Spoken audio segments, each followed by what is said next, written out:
الحمد لله والصلاة والسلام على رسول الله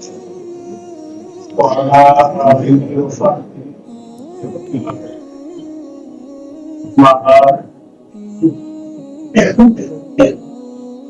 معزز حضور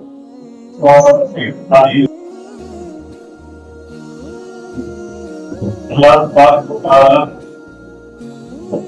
ہمیں جو احکام دیے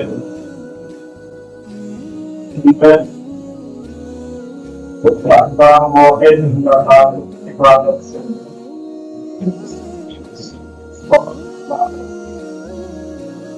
ذاتی طور پر ہو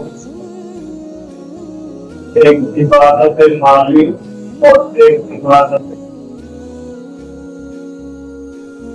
سے بدل نہیں کرتے جیسے نماز روزہ ہے عبادت مالی قربانی اور ہر عبادت مال اور بدن دونوں سے یہ ادا کی جائے عبادت مالی کی جو شکلیں ہیں ان میں سے ایک شکل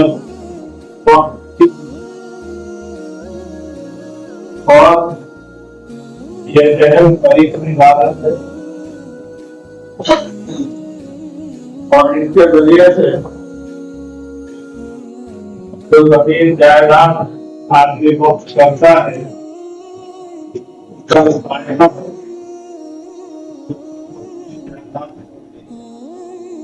کرنے والے کو ثواب ملتا ہے اور دنیا سے چلا جاتا ہے لیکن اس کا جو ثواب ہے اسے ملتا ہے وقت کی جو جائیدادیں ہوتی ہیں ان میں مسجد بھی ہے مدرسے بھی ہیں خانقاہیں بھی ہیں پروگرام بھی ہیں اور اسی طرح سے باغات بھی ہوتے ہیں باغ کی زمینیں بھی ہوتی ہیں کسی اور دوسرے مقصد میں استعمال ہونے والی زمینیں بھی ہوتی ہیں اور وقف کرنے والا جس مقصد کے لیے اس زمین کو وقف کرتا ہے اسی مقصد کے لیے اس زمین کو استعمال کیا جاتا ہے اور اس کا جو فائدہ ہے وہ لوگوں کو پہنچتا ہے ہمارا جو ملک ہے اس میں اوقاف کی جو زمینیں اس کی بہت بڑی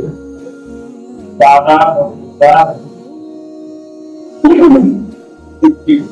اور کی وجہ سے ہمارا جو ملک کا قانون ہے اس کے اعتبار میں بھی وقف کرنے کی بھی وقت کے استعمال کی بھی ان کے تحفظ کی بھی ان سب چیزوں کی ضمانت ہونا